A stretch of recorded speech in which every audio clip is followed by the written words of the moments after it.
एक 30 साल की नई नवेली दुल्हन अपने नजदीकी पुलिस थाने पहुंचती है। थाने जाने के बाद उसे थाने के बाहर 3-4 कांस्टेबल मिलते हैं। वो नई नवेली दुल्हन कहती है उन पुलिस वालों से कि मुझे दरोगा साहब से मिलना है। पुलिस वाले कहते हैं कि दरोगा साहब अपने केबिन में बैठे हैं और किसी से बात कर रहे हैं, बाद में मिल लीजिएगा। इतना सुनने के बाद वो महिला धीरे धीरे दरोगा साहब के केबिन की तरफ बढ़ने लगती है। वो देखती कि दरोगा साहब फोन से बात कर रहे हैं। वो अंदर जाकर कहती है, सर मुझे आपसे बात करना है। इतना सुनते ही दरोगा साहब फोन कट कर देते हैं और उस औरत से कहते हैं कि बताओ क्या बात है। दोस्तों, वह 30 साल की नई नवेली दुल्हन अपने साथ एक थैले में कुछ सामान रखी थी। वह थैला देती है दरोगा साहब को और कहती है कि इस थैले में देखिए क्या है। अब दरोगा साहब उस थैले में रखे वस्तु को लगते हैं देखने की उसमें रखा क्या गया है। कागज में लिपेटा गया था, फिर पन्नी में करके एक थैले में रखा गया था। अब दोस्तों जैसे उसको खोलते हैं उसे देखकर अपनी चेयर से खड़ा हो जाते हैं। दरअसल दोस्तों वह उस महिला के देवर का प्राइवेट पार्ट था जिसे काटकर वह लेकर आई थी। अब दरोगा साहब पूछते हैं उस नई नवेली दुल्हन से कि आखिरकार तुमने यह क्यों किया, क्यों अपने देवर का प्राइवेट पार्ट काट लिया। अब जो महिला कहानी बताती है उसे सुनकर दरोगा साहब के रोंगटे खड़े हो जाते हैं। दोस्तों ऐसा उस महिला ने क्यों किया, जब आप जानेंगे पूरी सच्चाई तो वाकई में दोस्तों आप बहुत ही हैरान और परेशान हो जाएंगे। दोस्तों ये घटना समाज में न होके आपको सतर्क और जागरूक करने के लिए मैं सच्ची घटना आपके सामने लेकर आया हूं। तो चलिए कहानी की शुरुआत करते हैं, आखिरकार उस महिला ने ऐसा क्यों किया।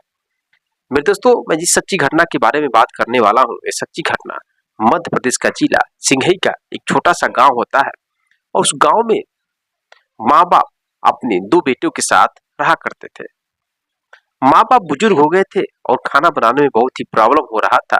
इसलिए जो माँ होती है अपने बड़े बेटे राकेश से कहती है कि बेटा तुम शादी कर लो और अब खाना बनाने में बहुत ही प्रॉब्लम हो रहा है।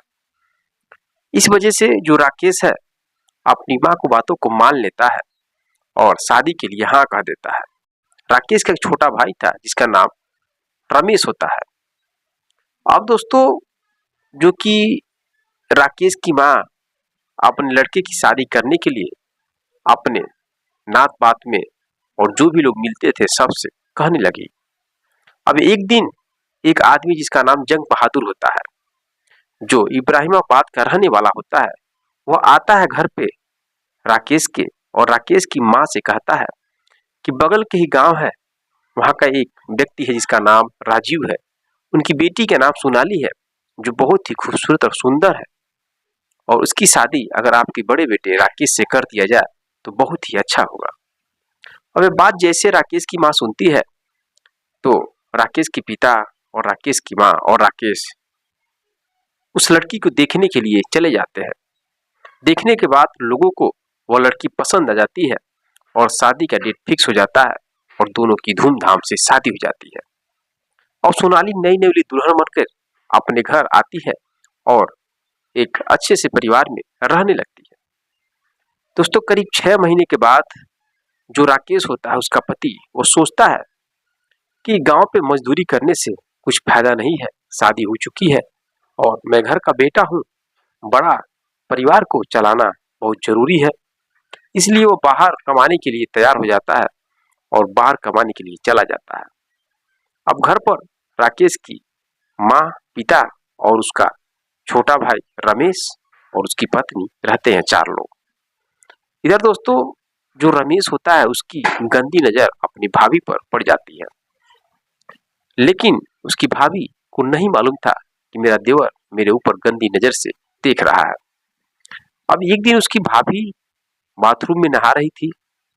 बाथरूम जो था एक नॉर्मल था जो कि एक टाटी का ऐसे घेरा गया था, उसमें नहा रही थी निर्वस्त्र होकर।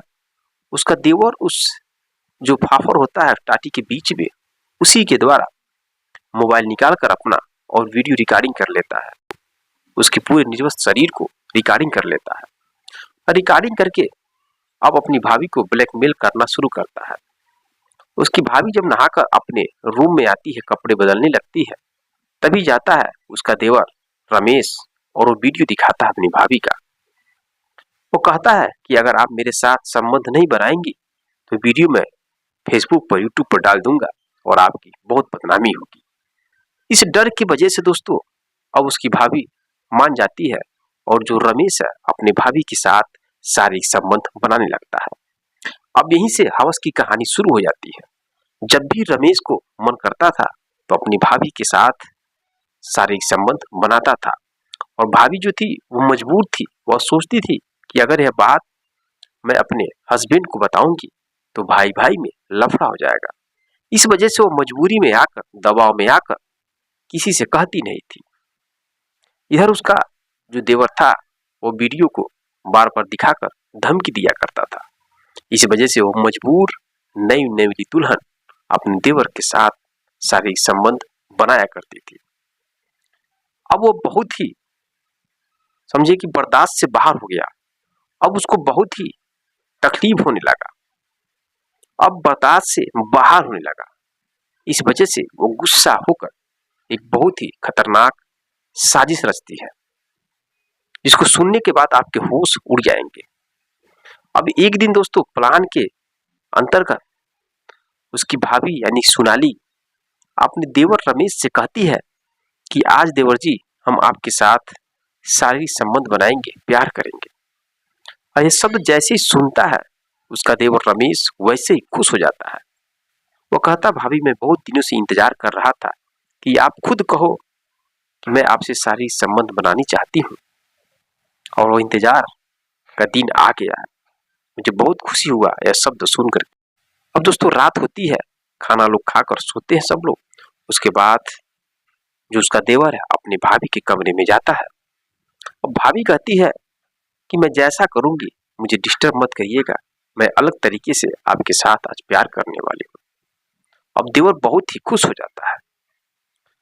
अब देवर लेट जाता है और उसकी भाभी उसके एक एक कपड़े को उसके शरीर से निकालने लगती है। उसका देवर बहुत खुश होता है, उसको बहुत ही इंजॉय आ रहा था। अब सभी कपड़ों को धीरे धीरे करके निकाल देती है, निर्वस्त्र कर देती है अपने देवर को। उसके बाद अपने भी कपड़े निर्वस्त्र कर देती है। यहाँ तक कि अब उसके देवर को थोड़ा सा भी भनक नहीं था कि उसके साथ होने वाला क्या है। मेरे दोस्तों उसके बाद उसकी भाभी जो सोनाली है वो मार्केट से एक चाकू लाई थी। उस चाकू से अपने देवर का प्राइवेट पार्ट काट देती है। उसका देवर चीखने और चिल्लाने लगता है। उसकी भाभी उसके प्राइवेट पार्ट को एक पन्नी में कागज में लपेटकर एक झोले में लेकर पहुंच जाती है अपने नजदीकी पुलिस थाने। और पुलिस थाना जाने के बाद वहां मौजूद होते हैं दरोगा शंकर प्रसाद और 3 कांस्टेबल भी होते हैं, अखिलेश यादव, सुरेश मंडल और अभिषेक नायक। ये तीनों लोग मौजूद होते हैं और वहां पर अपनी कहानी बताती है तो सबके रोंगटे खड़े हो जाते हैं। मेरे दोस्तों अब इस घटना में क्या सोनाली का गलती था या उसके देवर रमेश का गलती था, कमेंट बॉक्स में कमेंट जरूर करिएगा। मेरे दोस्तों चंद हवस के चक्कर में कई लोग अपनी जान भी गंवा देते हैं और कई लोगों की जिंदगियां भी बर्बाद कर देते हैं। इस वजह से अपनी चंद हवस के चक्कर में आप लोग किसी के परिवार को, किसी की जिंदगी को बर्बाद मत करें, क्योंकि समाज में ऐसी घटना बहुत तेजी से घट रहा है। इससे समाज पे बहुत ही गहरा असर पड़ेगा। इस वजह से मैं आपके सामने सच्ची घटना लेकर आया हूँ ताकि आप इस कहानी को सुनकर सतर्क और जागरूक हो सके। मेरे दोस्तों आपकी राय क्या है, कमेंट बॉक्स में कमेंट जरूर करिएगा। मिलते हैं नेक्स्ट वीडियो में नेक्स्ट कहानी के साथ। तब तक के लिए दोस्तों जय हिंद, जय भारत।